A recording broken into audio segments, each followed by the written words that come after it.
Hey everybody, how you doing? My name is Alexx Calise and welcome to my brand new podcast where we talk everything music and entertainment. Today on the show, we have a longtime friend of mine and he's also my songwriting partner. He actually lives in the apartment below me. I think this is where we're doing the podcast. This is where we're yes, we're doing the podcast in his apartment right now. We've been friends for over 16 or 17 years. And we collaborate in the project Batfarm together. We've been writing music together forever, besties. So welcome to the show, Dennis Morehouse. How are you? Thanks for having me. This is fun. Absolutely. So far. So far. So today I wanted to talk to you a little bit about what it takes to be an independent musician today. So yourself, you do a lot of different things. Obviously, you're a drummer. You've also had to learn how to do graphic arts. You've had to learn how to be an audio engineer. Tell us about all the things that you do on a normal basis in order to propel your indie music career. A little bit of everything these days. I mean, I started off with having to learn software, which I started with Logic. And the reason I got Logic was because it was something that had everything. I didn't have to get a bunch of plugins. It came with a bunch of plugins, so that was amazing. And then from there, as I got better, I realized then when we started playing shows, I had to start learning how to do Photoshop, because I started making posters. So now I sort of got into Photoshop and learning all the tools. I mean, constantly looking on videos of how to do. I mean, I forget it afterwards, but yeah. but I do it, and and then if you do it enough times, like anything else, eventually it starts to stick in your brain. And then moved on to we started wanting to do videos, which is what most artists have to do these days. And if you don't have the extra income, there you go. You have to start learning how to do that now. So I started learning how to edit and putting things together, learning Foley, sound design, a little bit of everything, just to, do it. And I'm having fun. It's, because I consider myself an artist, and anytime I get to express myself with music or art, it's a good day. I'm doing this podcast now using the camera that we've used to make so many different music videos and things of that nature. I myself would not know how to do all of those things had it not been for this band. It's an indie thing now because, unless you have backing or you're still living in your parents' basement and they're covering your expenses, you have to do it yourself because I have more time than I have money. I did side guy things as a drummer, which makes a lot of money, but when you're an independent artist, you're not bringing a lot of money in. So you find yourself having to create it yourself or spend thousands and thousands and thousands of dollars and be on someone else's time. Well, when do you decide whether it's something that you almost subcontract out or you do it yourself? Sometimes it's a time factor, which you may send it out. Sometimes it's a skill level. But if I can do it myself, I try to, because it's art. It's fun. I find the journey fun, and that's what you have to do, I think, in this day and age. You can't look at music as I'm going to be a big rock star. That doesn't exist anymore. You do it because you have to. I do art because my soul tells me to do it. Right. I wouldn't feel complete without doing art. Especially with the economy the way that it is right now, are you finding that you have to do things outside of art in order to supplement your income? Yeah, I mean, in certain times I've done full-time music where I'll be playing in cover bands or sitting with, artists that are paying me to tour, and that's great. But I do outside stuff, and the reason I do an outside job is so I can pick the art that I do, and that allows me to stick to what I enjoy, so I don't start to hate music.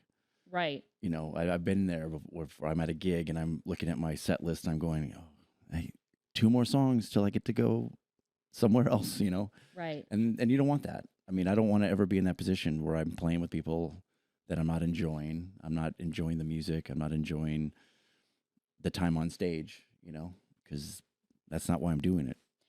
What do you do in those situations where you're doing a gig that you're not 100% fired up about? Like, how do you get through that gig? Like with Batfarm. Every night we play. No. No, for me, I find the joy. I try to find the joy within the gig, even if it's not necessarily my cup of tea, because I love playing drums, and part of it is, it's a physical activity. And so with ADHD. I love the endorphin rush, you know. So I just try to look into each moment that I can find joy in that event, even if it's not my thing. So, but I try to avoid those gigs. It's important sometimes to have a gig outside of art just so that you can supplement your art. Yeah, so especially as an independent artist or a creator or a songwriter, Right. Because I really strive. I like to do the songwriting, and I like to do, and I'm sure most people do who are in it. That's why they do it. And so for me, sometimes you get taken away by doing other people's music, and I'm sure a lot of people find that too. They get caught up in that, and then they can't do what they want to do, express themselves. That's a really tough situation. That happens too with corporate jobs. I've found like the job that I have now.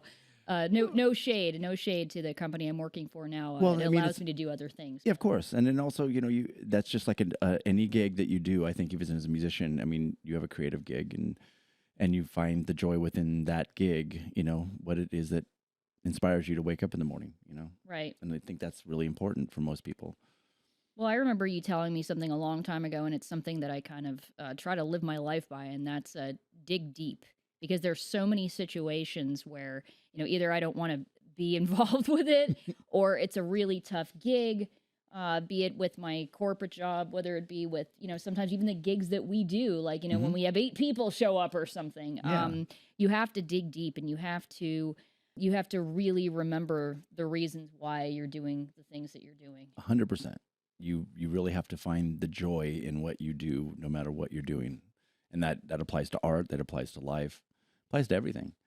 And that's what keeps me going and keeps me wanting to learn more things. And I think as an artist, if you want to do this, that's what you have to do, because you can get caught up in the whole rat race of, I want to be a rock star, I want to make millions, or this is all I want to do every day. And you have to really just find the joy within what you're doing, whether you're making a flyer or you are making a video or a TikTok video, which is a whole nother subject. And just find that thing, dig deep, like you said, and find that joy. Right. Well, you've been in the industry for a really, really long time. Really, really, really long. No. Thanks, Alexx. No, so I mean, hey, me too. Okay, let's not forget. I'm also old. But what are some of the changes that you've seen over the years? Because we used to write on stone tablets, and now we're we're making TikTok videos. So what are some of the cool technological advancements that you've seen and been a part of ever since you've started playing music? God, I mean, this is where I date myself, but I mean, I didn't have a computer as a kid, and what I started off with was literally using 2 tape recorders, and I would like record something on a guitar, and then I would put the other tape recorder up next to the other tape recorder, and then I would start playing. Then it became the 4-track, and then when I was recording with bands, you went into a big studio with the reel-to-reel, and you did it live. And as a drummer, you got to get that right take, because you didn't get to do a bunch of takes and comp them. And then being able to get a digital recorder, I started off with like a VS880, which was a digital recorder, and then I moved on to the computer, and I got Pro Tools Lite. And that just opened my world. I mean, it gave me the opportunity to start writing and learning how to play other instruments, for the reason of I got tired of being in bands where I would kind of have some ideas and then I couldn't express them, or the band would break up and all those songs would just go away. So I'm like, I'll just start doing it myself. Right. It took a long time, but those advancements allowed me to do that, and it's allowed, now kids are growing up with all these advancements, and they're able to create with loops and all kinds of stuff. But those advancements have changed my life, right? A lot, and then I went on tour with Gilby, Clarke, and I came home and had some money, and I bought a new computer and got Logic, and I've never looked back.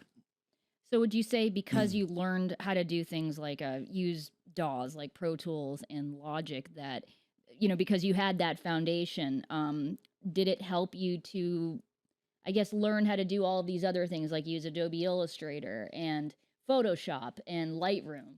Yeah, all that stuff, it starts to kind of mold together. I mean, they're not the same things, obviously, but you start to learn how to look things up. You start to get that creative mind that that adventure of seeking out new stuff that can help benefit your indie career. So I found that fun. It was nice. It was kind of fun. We started making fun posters and making silly, ridiculous videos that we can post about us. Right. Oh my God. Does this guy like to dress up? We made some pretty stupid videos. That's the other thing. I had to learn how to act, or maybe That's it was just true. always in me to just be a ridiculous clown on camera. Yes. Well, I mean, off camera too. Let's be fair. Well, yeah. Well, I think as an artist, I think I use every place as a stage. Kind of. Yes, you do.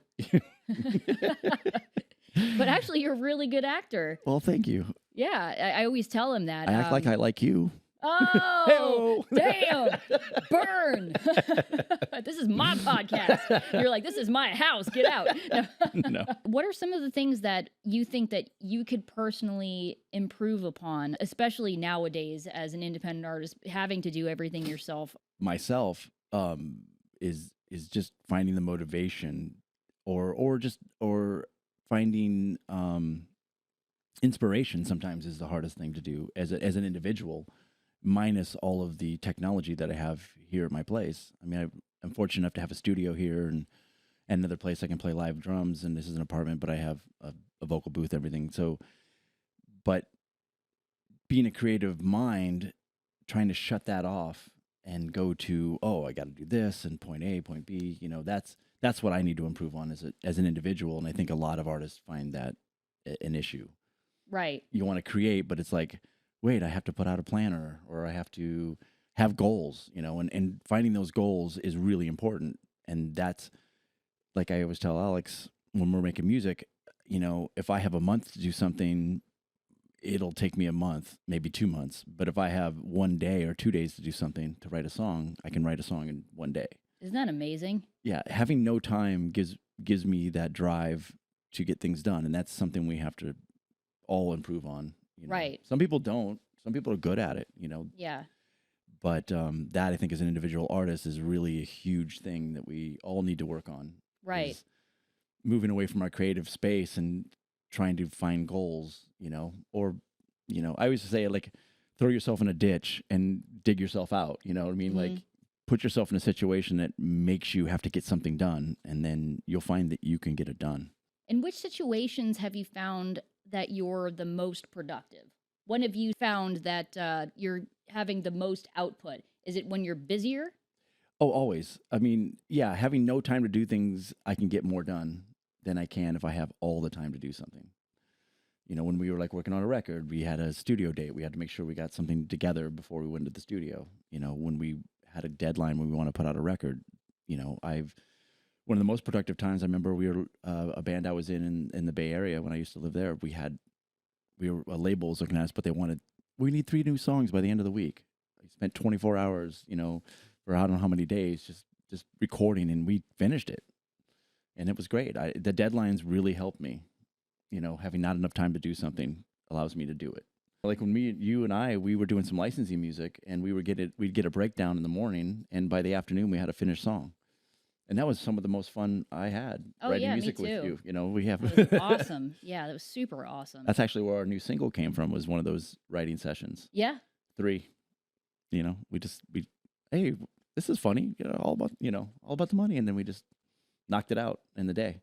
Yeah, I think it's also a body in motion. Like you always say this to me, a body in motion stays in motion. So when you have that creative switch turned on, it's a lot easier in terms of output, I think. Oh, 100%. I mean, we're like sharks. You stop swimming and you die. If you keep swimming, you're just going to keep swimming. You just keep moving forward, The minute you sit down and go, what can I do now? I mean, it's like, what's on Netflix? And then you're over, game over. Yeah. I think a big distractor, and I have to work on this for myself too, is social media. It's a big distraction for most artists. I mean, it's a catch-22 because you need to be up on social media as an independent artist, and that's another thing that we learned is trying to be better at scheduling, trying to make sure that you're constantly putting up content. So that puts you on the site, and then when you're on the site, sometimes you start to meander, and that's a hard thing. You get to go down that bubble. Oh, whose video? Oh, everyone's got a better life than me. But it's not true. We're all putting our best faces on there. Right. especially as artists, we want to show, what we're doing, what's going on. So it's very important. Are there any new technologies that you've used to help with your productivity? I don't know necessarily new technologies. I mean, the ones that I have keep improving, and Mm-hmm. that's really important. Like the sound libraries, Mm-hmm. those have improved. I've got some new software that is amazing. Like the sample settings are just, you wouldn't know it's a real piano. That it's not, that kind of stuff has helped make it creativity. Like I used to layer a lot of music because I didn't think it was thick enough or sounded good enough. But now with the right sounds and the good new preamps and good microphones, it changes the sound. So you don't find yourself filling in the gaps anymore because the sounds themselves are creating that space that you need. Upgrading my gear, that kind of stuff is what's helped. New technologies, that I guess that's a lot of it is, getting some new better samples and things that I can use in my creative expression. What is the incentive these days to be an independent musician? Things have changed. The landscape has changed so fundamentally since you started playing music. So, do you think that it's feasible now for musicians to have a career in the same way that they used to? Not in the same way, but I don't think you should ever do it for those reasons, because if you do, you're going to be disappointed. There is pathways Mm-hmm. to making money. Bands, they will tour, and sometimes it takes a lot to get going on that. And other ones, monetizing their pages and putting up enough content that brings a lot of people in. And sometimes it's not always the music, and on tours it's not always the music either. It's the music that brings people there, but the revenue comes mostly from T-shirt sales Yeah. and comes from maybe ticket sales as you get bigger. It has to be motivation from inside and not from outside. That's the only way I think anyone can do it these days. And with that in mind, then maybe you grab traction, Mhm. and that gives you that financial stability. I don't mean like you have to be in it to be a huge famous rock star, but even just to have a relatively comfortable living doing it. People do, but the people who do, I think, aren't motivated by that. I think it has to come motivation because you have to create, because there's so much you have to go through to get there, no matter what level you're at. Mm-hmm. Even if you're not a rock star, there's so much you have to go through, so many hours of practicing, so many hours of learning your craft. What I mean by craft, software, learning how to write, that's another process. So you have to do it out of the love. And with that comes success. Not always, but it's the only way. As far as some of these people who are coming up through social media, especially TikTok, what I'm noticing is, yeah, they can play phenomenally on their own, but when it comes to a live situation, it's not always the case because they don't have that same kind of experience, say, that people like you or I have, in terms of playing how many thousands of hours of, practicing with bands or playing shows. So can you talk a little bit about that and what you think the future of some of these up and coming stars is? I've always noticed that there's different kinds of players. Mm-hmm. I know people who can write music. I know people who can't write music. I know people who can play the coolest riffs in the planet by themselves, and that's something to be said. And that's what's happening now, is those people now have an outlet that have that skill set to do those things, but they may not have a skill set to play live, and that's okay. Mm-hmm. As far as I'm concerned, I think that everyone, some people like to mix, and some people, they dig into those things, and it's nice that those people can now monetize that skill set. Right. Some people like to play I met people, I'm like, they just want to be side guys. Mm-hmm. They love it. It's their thing. They just want to play music, and then maybe they don't write it, but they just want to play. And so I think all of that is amazing for Right. me. I don't think it's a knock on anybody. Oh, no, I wasn't knocking. I know it's not a knock, but Not I'm at just all. saying, as far as I'm concerned, I think that's a great thing for those kind of players. They may get those opportunities because of the success they've gained from TikTok, from what they're doing. And they may not, but that's okay. Right. As long as they're feeling the joy of music and expression, that's great. Well, somewhere in there, it kind of got me thinking a little bit about self-awareness, knowing what your strengths and weaknesses are. Yeah. I've even had to find that myself. Like, I don't like engineering. I really don't like it. I don't want anything to do with it. Really? That's weird. Right? I think it's valid what you're saying. Not everybody wants that. I would never mix a song. I mean, I can do a kind of a mix, but it's a different art. Mixing is a different art. And I don't really have the hours in my, or the drive. I mean, the only reason I'm any good at engineering is for the hours I spent trying to do my own music. And then producing my own music has got me into producing other people's music. And actually we've teamed up, to do that thing. So I'm not sure really. I mean, you kind of just have to come up with the cash at the end of the day, to find someone who does do that thing that you don't do, if that's what you want. So is there anything else that you would really, really like to do? Because you obviously do a lot of stuff already, but is there something that you're finding like, I need to improve in this area, or I would really, really like to learn how to do this so I don't have to subcontract it out? I think I'm doing most of the things that I like to do. I would just like to find a better way to schedule it so that I can focus on them. Like, I find that a lot of times when I'm writing music, I don't spend the time on playing that I should. And so I've been trying to balance. That's the key, I think, now for me, is balance. Playing drums every day so I don't lose that skill set, and I'm ready whenever the time comes. And the same with engineering, trying to touch my gear every day. There's not always an opportunity to do art every day, but try to touch on that at least once a month or so. But that's the hardest thing for me, and I think for a lot of people is the scheduling. Right. That's really the key, because you can do so much as a creative person if you can just find a way to set that time aside. Because as an artist, sometimes you can just get in your own head and your own space. I think a lot of people can, and before you know it, the day's gone. You're like, oh, what did I do or not do? Right. Well, how do you think that you can achieve or find that balance? Because, you just said it. You spend a lot of time, say, recording, and then your live playing starts to suffer. Or you do a lot of playing, and then your recording abilities start to suffer. So how do you think you can find a balance with all of that stuff? Do you do this activity on this day and this on another, or do you do a little bit every single day? What do you think is the best way to do it? Treat it like a workout, like today's abs, and maybe I do my shoulders, on the next day. That's a way to do it. What I'm trying to do myself is I'm trying to realize I don't have to do it all day. Like, sometimes you feel like, oh, I'm going to go practice, so I have to go practice for 3 hours. I'm trying to get myself to go for an hour, maybe a half an hour. Just touch those drums and play. And then, I don't have to record all day. Maybe get some ideas down. And I think that could be a healthy balance too. But that's kind of what I'm going for myself, is kind of just touch it every day, even if I just go for a little bit. Even if I'm not in the mood, just kind of go. And then sometimes you find you're in the mood. Well, do you find that when you do that, when you have that good habit of playing for, like, say, an hour, do you find that you beat yourself up less?